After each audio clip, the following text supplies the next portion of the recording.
जोहार आप सभी को हमारे YouTube channel Jharkhand math zone में आप सबका स्वागत है। तो मैं आप लोगों के लिए आज फिजिक्स का जो क्वेश्चन आया हुआ है जैक बोर्ड का, मैं उसको डील करने जा रहा हूँ। ठीक है, तो ये पहला क्वेश्चन है, जितना भी मैं एमसीक्यू है उसको सबको डील कर दूंगा। तो सबसे पहला है, two charge spare are separated by distance d, exert a force on each other. If the charge are double, the distance between them each double, then the force is। तो बोला गया है कि मान के चलिए, देखो बाबू, तो यहाँ पर ही है दो चार्ज है, ठीक है, Q1 Q2 भाई आर स्क्वायर होता है, पता ही आप लोगों को। ठीक है, तो दो चार्ज है, उसमें सबसे पहले बोला है कि डिस्टेंस डी है, force exerted by on each other if the charge is double and distance between them each double. तो बोला कि दोनों चार्ज भी डबल किया जा रहा है, डिस्टेंस भी डबल किया जा रहा है। तो देखिए, मान के चलिए पहले चार्ज था Q, तो अभी मान के चलिए 2Q हो गया, और इधर Q2 था, उसको भी हम लोग क्या करिए 2Q कर दिए। ठीक है, मान के चलिए दूसरा हम जो एफ लिख रहे हैं, और डिस्टेंस क्या हो गया, K को तो कांस्टेंट छोड़िए, उसका कोई मतलब नहीं है, और R को भी क्या किया, डबल कर दिया गया। तो R को भी डबल कर दिया गया, तो ये कितना हो जाएगा आपका, देखिएगा हम यही छोटे पे बना रहे हैं, तो क्या आ जाएगा 4Q स्क्वायर और 4R स्क्वायर। ठीक है, और पहले का तो और K था यहाँ पे ना, तो K को भी लिख दीजिए, तो कट गया K। तो एफ डेस का वैल्यू कितना आ गया, देखिए, तो force equal to K Q1 Q2, माने Q1 Q2 को हम लोग सोच लीजिए, इरेज करके हम बताए तो Q1 और Q लेते हैं। ठीक है ना, तो वही चीज का देखिएगा, तो K Q square by R square का वैल्यू ही क्या आ गया, F आ गया। तो F का वैल्यू क्या है, F ही के बराबर आ गया। तो इसलिए क्या होगा, इसका आंसर जो होगा, ठीक है, इसका जो आंसर होगा आपका जाके क्या हो जाएगा, F ही होगा। ठीक है ना, तो हम लोग क्या कहते हैं, बस यही था। अब आगे की तरफ और बढ़ते हैं। ठीक है, तो ये F हो गया, इसका याद रखिएगा आप लोग सबने। ठीक है, आगे की तरफ हम लोग जाते हैं। दूसरा है कि minimum amount of charge so fire is, मतलब बोलता है कि मिनिमम अमाउंट ऑफ चार्ज कितना हो सकता है, कितना मिनिमम अमाउंट ऑफ चार्ज हो सकता है। तो मिनिमम अमाउंट ऑफ चार्ज तो आप लोग जानते ही हैं, Q इक्वल्स टू आपने पढ़ा था, Q इक्वल्स टू आपने पढ़ा है Ne, और मान के चलिए मिनिमम कितना 1 ही हो सकता है, तो 1 इलेक्ट्रॉन, और 1 इलेक्ट्रॉन का बिल कितना, तो 1.6 × 10⁻19। तो ये जो मारा गया बंदा जो मारा है वो सही मारा। ठीक है, आगे की तरफ बढ़ते हैं।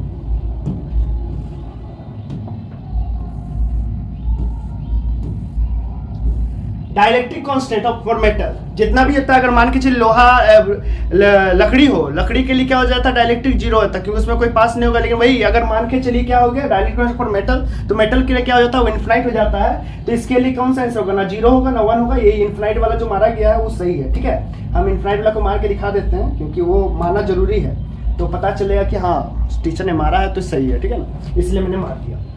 अब आगे की तरफ बढ़ते हैं। ठीक है, The capacitance of parallel plate capacitor depend upon, ये बहुत ही अच्छा क्वेश्चन दिया हुआ है। तो इसके लिए आपने जब फॉर्मूला पढ़ा था, तो वो मैं फॉर्मूला को बता देता हूं। C इक्वल्स टू क्या होता है, epsilon not A by D। ये होता है क्या कि कैपेसिटर का जो एरिया होता है उस पर डिपेंड करता है, और दोनों के बीच का जो गैप होता है डिस्टेंस, उस पर डिपेंड करता है। तो capacitance of parallel plate capacitor depend upon thickness of the plate. जी भाई, thickness of the plate area पे डिपेंड तो कर रहा है। हाँ, ये पहला तो हो सकता है, चलिए और भी देख लेते, हो सकता है कि वो भी सही हो, तो मैं इसको थोड़ा सा इधर करता हूँ। ठीक है, ये मास ऑफ द प्लेट, देखिए मास पे तो डिपेंड नहीं कर रहा है, तो एकदम गलत है, एकदम इसको सरासर गलत है। Density of the plate, density को डिपेंड ही नहीं कर रहा है। डी डिस्टेंस है, डेंसिटी नहीं है। ठीक है ना, और area of the plate, thickness of the plate, sorry ये गलत है, ये गलत है। थिकनेस ऑफ द प्लेट, ये यहाँ पर एरिया ऑफ द प्लेट दिया हुआ है, क्या दिया हुआ है, एरिया ऑफ द प्लेट। तो ये हो गया एरिया, हम यहाँ पर लिखे एरिया ऑफ द प्लेट, तो इसलिए ये आंसर होगा। थिकनेस ऑफ द प्लेट क्या हो गया, इसका जो थिकनेस होगा, इसका जो छोटा सा जो x डिस्टेंस होगा उसको बुलाया थिकनेस। तो ये क्या यहाँ पे दिखा देगा, नहीं दिखाई दे रहा है क्या, नहीं ना, तो ये बात क्या है, गलत है। देखिए, हो सकता है मेरे से भी गलत हो सकता था, लेकिन हमने फिर पूरा पढ़ा, तो ये आंसर सटीक था, यही होगा। ठीक है, आगे की तरफ बढ़ते हैं। तो आगे की तरफ क्या है क्वेश्चन, हाँ, in Wheatstone bridge battery and galvanometer are interchange, then the deflection of galvanometer कुछ नहीं होगा। अगर मान के चलिए ये है, देखिए हम इसको बना के भी दिखा देते हैं, तो आपको समझ में आएगा कि क्या है। ये व्हीटस्टोन ब्रिज का है, मान के चलिए कि 3 को रेजिस्टेंस हम लोग दे दिए हैं। ठीक है, और यहाँ पर भी इस तरह से मान के चलिए R1 है, R2 R3 है और R4 है। ठीक है, और क्या बोला गया कि व्हीटस्टोन ब्रिज में बैटरी को लगाया गया, यहाँ पर पहले लगाए थे। ठीक है, और उसके बाद क्या हुआ था कि गैल्वेनोमीटर को हम लोगों ने क्या किया, यहाँ पर लगाया थे। ठीक है, अब हम लोग क्या करेंगे, इसको नोच के क्या कर देना, इसको नोच के अगर इसके जगह पे इसको लगा दे, ठीक है ना, इस पार्ट को अगर हम काट के यहाँ पे लगा दे, ठीक है ना, इस पार्ट को यहाँ लगा दे, और इस पार्ट को काट के क्या कर दे, यहाँ लगा दे, और इसको यहाँ पर मैं दोनों को इंटरचेंज कर दे, तो गैल्वेनोमीटर में कोई डिफ्लेक्शन शो नहीं करेगा, क्योंकि जो R1 R4 का जो ये था R1/R4 इक्वल टू क्या होता है, R2/R3 होता है। यानी जितना इधर से मैंने कि वोल्टेज अगर जा रहा होगा तो यहाँ पे जो वोल्टेज का जो दोनों का जो ये होगा वो जीरो ही हो जाएगा। ऊपर में जितना वोल्टेज जा रहा है नीचे वोल्टेज उतना ही जा रहा है। तो इन लोग दोनों का जो अगर ये ले जाएगा मैं डिफ्लेक्शन कितना मैंने टोटल का वोल्टेज का जो चेंज हो रहा है वो कितना हो रहा है, तो वो कितना हो जाएगा, जीरो हो जाएगा। तो इससे गैल्वेनोमीटर से कोई करंट पास नहीं होगा, या बोल सकते हैं कि जितना इधर से करंट जा रहा है उतना ही क्या हो रहा है कि यहाँ से क्या हो रहा है कि माप रहा है, इधर दोनों का वोल्टेज बराबर है। तो इसलिए क्या हो रहा है, गैल्वेनोमीटर को अगर चेंज भी कर दीजिएगा, इसका जगह पे अगर यहाँ रख दीजिएगा और इसको यहाँ पर इस रख दीजिएगा तो भी कोई दिक्कत नहीं होगा, मैंने कि सेम ही रहेगा, कांस्टेंट ही रहेगा, ठीक है ना। इसलिए क्या हो जाएगा, इसका आंसर में क्या हो जाएगा, नॉट चेंज, ठीक है ना। इसके लिए क्या हो जाएगा, नॉट चेंज। आगे की तरफ बढ़ते हैं, ठीक है। तो आगे की तरफ, हाँ, 2 कॉपर वायर, ये बहुत ही अच्छा क्वेश्चन है, ठीक है ना, आया हुआ है, बहुत ही अच्छा क्वेश्चन है। 2 कॉपर वायर, ठीक है, of length L and 12 having radius 2r and r respectively, the ratio of their specific resistance. बोला है क्या, ratio of their specific resistance. तो हम लोग झटपट निकालना स्टार्ट कर देते हैं। R equals to rho L by A, ठीक है। और ये भाई साहब, और हम लोग को पता चलेगा कि R1 रो 1 और रो 2 अलग अलग निकालेंगे, अभी वही करेंगे आराम से, फिर पता चलेगा कि भाई ये कॉपर वायर ही है, और एक वायर का जो रेजिस्टेंस, जो एक वायर का जो करेक्टर होता है, मतलब रेजिस्टिविटी क्या होता है, वो करेक्टर, स्पेसिफिक रेजिस्टेंस क्या होता है उसका करेक्टर, वो जितना है उतना ही रहेगा, ठीक है ना। अगर पत्थर का बोलेंगे तो पत्थर जो होगा, अगर बड़ा पत्थर है छोटा पत्थर है, सबका रेजिस्टेंस एक ही होगा, एक ही चीज से बना हुआ। उसी तरह से अगर वायर का है और एक ही तरह कॉपर वायर से बना हुआ तो उसका भी क्या होगा, सेम ही होगा। इसीलिए क्या हो जाएगा, इसका कांस्टेंट हो जाएगा। अभी हम इसको बनाने लगते हैं, बट पता चला कि कॉपर ही वायर है, ठीक है ना। इसीलिए क्या हो जाएगा, दोनों का क्या हो जाएगा, रेजिस्टिविटी, मैंने कि उसका स्पेसिफिक रेजिस्टेंस क्या है, 1:1, ठीक है, कोई दिक्कत नहीं ना। आगे की तरफ हम लोग बढ़ते हैं। 2 पैरेलल वायर, देखिए 2 पैरेलल वायर है, ठीक है, 2 लॉन्ग पैरेलल वायर, ठीक है, लॉन्ग पैरेलल वायर है, और each carrying a current of 1 ampere. दोनों करंट कितना कर रहा है, 1 एम्पियर, और ये 1 एम्पियर का करंट कर रहा है, ठीक है। Direction of place, 2 parallel wire, each current carrying 1 ampere in the same direction, same he direction में हो रहा है। The force of attraction between them etch, तो फोर्स ऑफ अट्रैक्शन निकालना तो जानते हैं, ये सबसे पहले इसमें रखिए, और इधर से मैग्नेटिक फील्ड, तो इसके लिए क्या होगा, इधर की तरफ मैग्नेटिक फील्ड होगा, इसके लिए क्या होगा, इधर की तरफ मैग्नेटिक फील्ड होगा, ठीक है ना, डॉट की तरफ, ठीक है ना।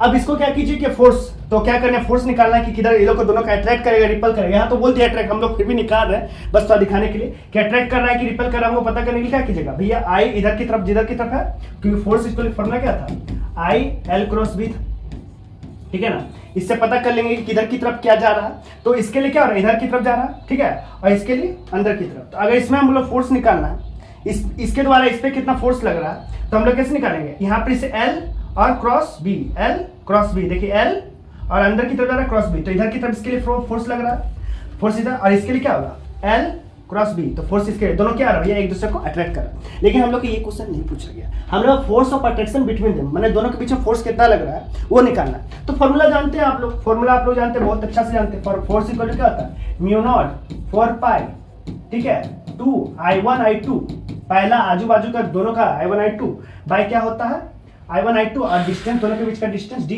और इनटू लेंथ, ठीक है ना। ये लेंथ तो हम लोग मान लेंगे कि ये 1 यूनिट का लेंथ है, ठीक है ना, दिया हुआ तो नहीं है इसलिए इसको 1 यूनिट मान लेंगे। तो बाकी क्या करना है, फोर्स इसको क्या रहा, 4 पाई, और 4 pi into 10⁻⁷ into 2 into current कितना दिया हुआ है, 1 ठीक है ना। तो इसलिए क्या कर देंगे, इसका 1 इंटू 1, और लेंथ को भी हम लोग यूनिट लेंथ मानेंगे, इसका जो लेंथ मानेंगे वो यूनिट लेंथ मानेंगे, मतलब 1 ही मान लेते हैं, ठीक है। जब दिया नहीं कुछ तो उसको यूनिट लेंथ ही मान लेते हैं, क्योंकि दोनों के जब फोर्स बोला है। और डी कितना दिया हुआ है, डी भी दिया हुआ, दोनों के बीच में जो डी दिया हुआ वो भी कितना, 1 मीटर दिया हुआ, ठीक है, 1 है, ठीक है।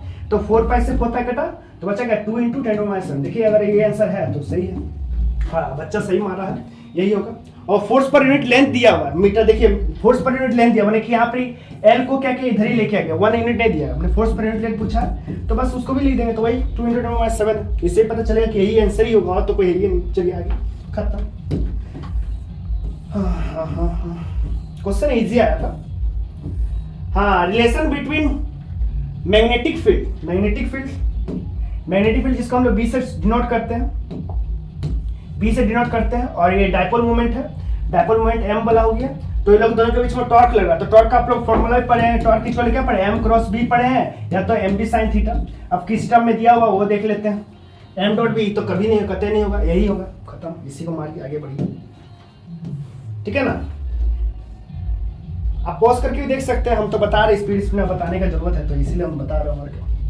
ठीक है, तो आगे की तरफ बढ़ते हैं। तो इसमें क्या है क्वेश्चन, अच्छा इसको करना पड़ेगा। The magnetic line force inside a bar magnet, inside a bar magnet में कितना मैग्नेटिक लाइन ऑफ फोर्स कैसा लगता है। तो सबसे पहले मैग्नेटिक लाइन ऑफ फोर्स देखते हैं क्या होता है। तो मैग्नेटिक लाइन ऑफ फोर्स के लिए हम लोग पहले एक नॉर्थ साउथ, एक नॉर्थ पोल और एक साउथ पोल बना लेते हैं। तो आपको पता है नॉर्थ से साउथ की तरफ इस तरह जाता है ना, नॉर्थ से साउथ की तरफ इस तरह से जाता है और साउथ से नॉर्थ की तरफ अंदर की तरफ घुसता है, ठीक है ना। तो नॉर्थ से साउथ की तरफ और साउथ से नॉर्थ की तरफ अंदर की तरफ, ठीक है। तो यहीं पे पूछा गया कि the magnetic line of force inside a bar magnet. तो इनसाइड ए बार्क मैग्नेट क्या होता है, a north pole to south pole की साउथ पोल। अब तो इसको फिर से हमको बनाना पड़ेगा।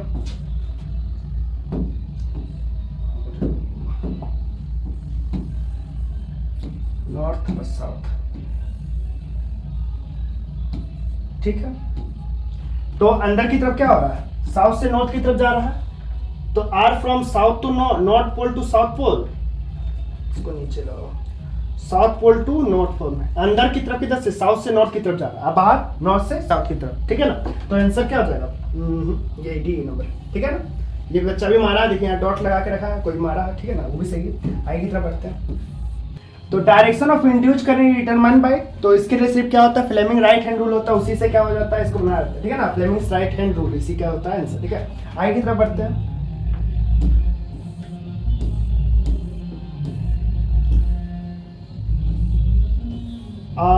वेबर पर मीटर स्क्वायर किसका होता है यूनिट, तो ये बनाना होता है। तो वेबर पर मीटर स्क्वायर, तो फ्लक्स इक्वल टू आप लोगों को पता होगा, flux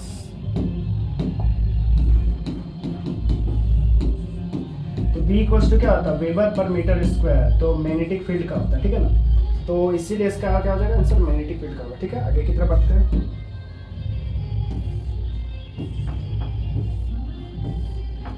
energy dissipated in LCR circuit, तो energy dissipated in LCR circuit जो होता है वो डिसिपेटेड मतलब खर्च किस में होता है, तो खर्च होता है किस में होता है, आर का ही होता है, ठीक है।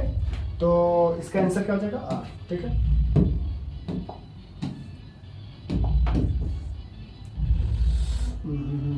इसका आंसर आर हो जाएगा ये, ठीक है। तो इसका आर होगा। मैं आगे की तरफ बढ़ता हूँ क्योंकि इसमें इरेज करने का कोई ऑप्शन नहीं होगा, ठीक है, वही आर होगा। आगे की तरफ the peak value of alternating current root mean square, तो IRMS का फॉर्मूला आपको पता होगा, IRMS इक्वल्स टू क्या होता है, I नॉट बाई रूट 2 होता है। तो इसलिए इसका आंसर क्या हो जाएगा, ठीक है। आगे की तरफ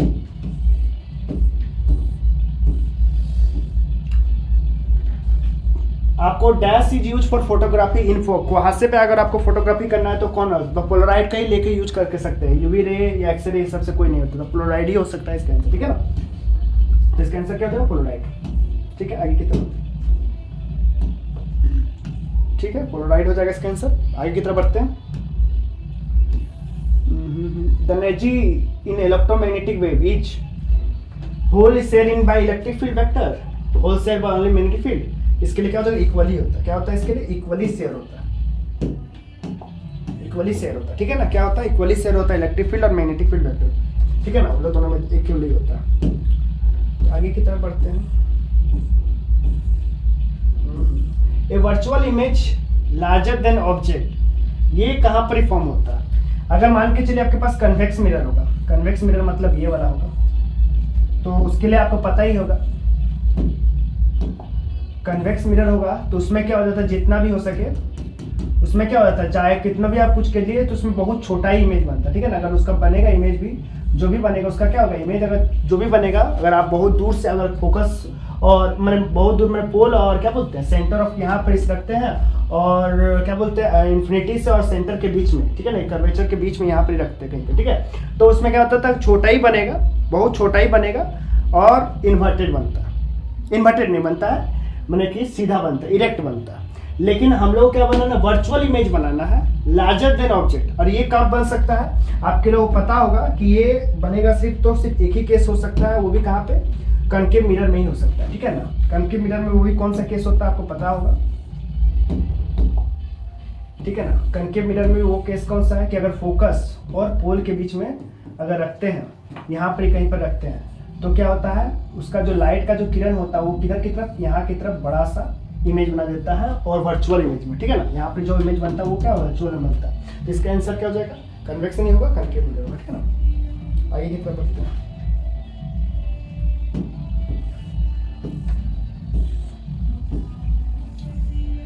with increase the value of refractive index, तो क्या होता है, तो देखिएगा फॉर्मूला जानिएगा, रिफ्रैक्टिव इंडेक्स और उसके साथ n1 और लेमडा इक्वल्स टू क्या होता है, n1 लेमडा कांस्टेंट होता है। अगर क्या बढ़ रहा है, रिफ्रैक्टिव इंडेक्स बढ़ रहा है तो लेमडा क्या होगा, डिक्रीज होगा, इसलिए आंसर ये हो जाएगा, ठीक है।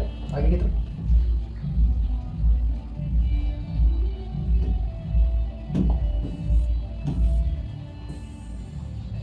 The concept of secondary wavelet, इस सेकेंडरी वेवलेट का जो कंसेप्ट दिया था किसने दिया था, हाइजेंस प्रिंसिपल, हाइजेन नहीं दिया था, तो इसके लिए आंसर इसका क्या हो जाएगा, हाइजेंस, ठीक है। आगे की तरफ यंग डांस लीड एक्सपेरिमेंट जो monochromatic source the shape of the interference fridge, तो इंटरफेरेंस फ्रिज कुछ इस प्रकार से बनता था, आप लोग याद होगा। तो अगर लाइट जाता था तो कुछ इस प्रकार से इस तरह का बनता था, पैराबोला जैसा लाइट का, ठीक है ना। तो इसका आंसर क्या हो जाएगा, पैराबोला जैसा, ठीक है। आगे की तरफ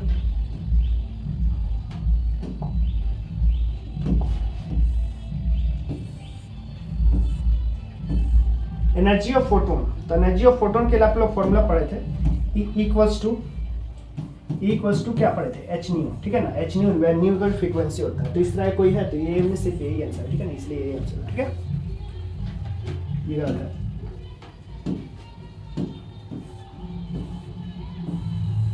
The ratio of d Broglie wavelength of 2 electron accelerated by 25 volt and ये तो ratio of d Broglie, तो lambda आप लोग पता है कि 2 electron, the ratio of d Broglie wavelength of 2 electron accelerated through 25 volt और 26 volt, ठीक है। The ratio of 2 electrons accelerated through 25 volt and 26 volt, 2 electron का दिया हुआ, तो उसके लिए आपको फॉर्मूला आपको पता होगा, जो होता था इनवर्सली प्रोपोर्शनल टू होता था वोल्टेज पे डिपेंड करता था, ठीक है। तो लैम्डा 1 और लैम्डा 2 ना, तो लैम्डा 1 बाई लैम्डा 2 कितना हो जाएगा, 25 और ऊपर के लिए क्या हो जाएगा 36, ठीक है ना। इस तरह के लगा देंगे तो 6/5, ठीक है, आंसर 6/5 का, ठीक है, खत्म। आगे की तरफ the force which causes alpha particle which causes scattering alpha particle in the Rutherford scattering principle, तो रदरफोर्ड एक्सपेरिमेंट में क्या होता था कि चार्ज ही जाता था, तो चार्ज ही क्या होता था कि न्यूक्लियस से जाकर टकराता था तो फोर्स उसको लगता था, तो ये क्या होता है कूलम्ब फोर्स के द्वारा ही क्या होता था, तो स्कैटरिंग जो होता था वो कूलम्ब फोर्स की वजह से ही होता था, ठीक है। तो इसके लिए आंसर क्या देगा, कूलम्ब फोर्स, ठीक है।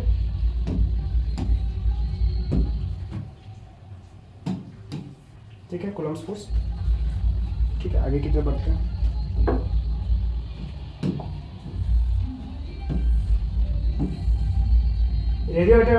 Radioactive atom emits not alpha, ठीक है ना। यहाँ पे देखिएगा हम लोग इसको सोच लेंगे अल्फा, अल्फा नहीं बोल रहा है, इमिट्स बीटा पार्टिकल, तो एटॉमिक मास क्या हो जाता है, तो आपको पता चलिए, मान के चलिए कोई एटम है, ठीक है ना, उसका मास मान लीजिए ए है और उसका ये एटॉमिक नंबर ये है। अगर उससे एक बीटा पार्टिकल अगर रिलीज होता है तो उसका ए पे कोई डिपेंडिंग, ए को भी चेंज नहीं होगा, यहाँ पर क्या हो जाता है, बढ़ जाता है या घट जाता है, ठीक है। तो मास पे कोई डिपेंड नहीं करेगा, ठीक है ना। तो ए यहाँ पे दिया होने की बीटा प्लस या बीटा माइनस, तो सिर्फ क्या हो जाता है, ए एटॉमिक मास पे डिपेंड कर रहा है, तो ए देखिए क्या हो जाता है, रिमेन अनचेंज होता है, एटॉमिक मास क्या होता है, रिमेन अनचेंज होता है, ये नहीं होगा आंसर, इसका हो जाएगा रिमेन अनचेंज, ठीक है ना। आगे की तरफ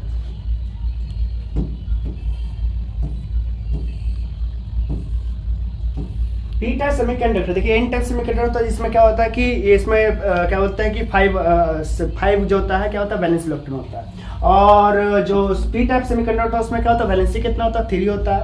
या देख लेते हैं कि क्या होता है वैलेंसी, उसके लिए हम लोग जानते हैं कि जो पी टाइप में कौन कौन से आते हैं, तो ये बोरोन, एल्युमिनियम, गैलियम आते हैं, ठीक है ना, तो उसी में से आते हैं। तो थोड़ा सा इसको दिखा देते हैं, मान लीजिए एक बोरोन को ही हम लोग लेके बना देते हैं, ठीक है ना, तो इसमें क्या होता है 1s2 2s2 और 2p, hydrogen, helium, lithium, beryllium और बोरोन, ये 5 होता है, ठीक है ना, 1s2 2s2 2p 2p1 2p1 2p1 और 2p1। तो इसका वैलेंसी जो होता है बाहरी सेल का ही देखना पड़ता है, मीन्स 3 होता है, तो वैलेंसी ऑफ 3 होता है, ठीक है ना। यही होगा पी टाइप सेमीकंडक्टर का। वैलेंसी बाहर को देख के करते हैं, ठीक है ना। तो आगे की तरफ बढ़ते हैं।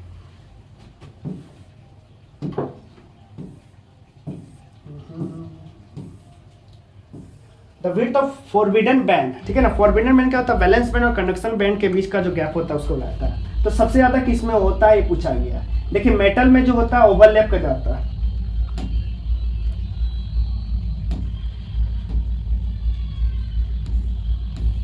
जो होता है वैलेंस बैंड और कंडक्शन बैंड कर जाता है, तो उसमें क्या होता है, फॉरबिडन गैप होता ही नहीं। अब कंडक्टर में क्या होता है, नॉन कंडक्टर में क्या होता है, ये बहुत ज्यादा ही होता है, ठीक है। नॉन कंडक्टर में जो देखिएगा उन लोग दोनों के बीच में जो गैप होगा वो क्या होता है, बहुत ज्यादा होता है, ठीक है। वो बहुत ज्यादा ही होता है दोनों के बीच में, अगर बहुत ज्यादा होता है, ठीक है। और सेमी कंडक्टर के बीच में क्या होता है, थोड़ा सा कम होता है, यानी होता है बहुत कम, माने कि थोड़ा सा उसके बीच में गैप होता है वैलेंस बैंड और कंडक्शन बैंड में। लेकिन अगर तुमसे कोई पूछेगा मैक्सिमम किस में होता है, तो मैक्सिमम तो भाई और कुछ तो दिखाई नहीं, नॉन ऑफ दिस तो होगा नहीं। और सेमी कंडक्टर में तो दोनों के बीच बीच में होता है, तो इसके लिए आंसर क्या हो जाएगा, नॉन कंडक्टर ही हो जाएगा, ठीक है ना। ठीक है, तो इसके लिए हो जाएगा नॉन कंडक्टर। आगे की तरफ तो सारा आंसर हो चुका है 25 तक। हमने जितना भी OMR का क्वेश्चन था वो सब करा दिया है। तो आशा है कि आप लोग देख लीजिए, चेक कर लीजिए, ठीक है। Thank you.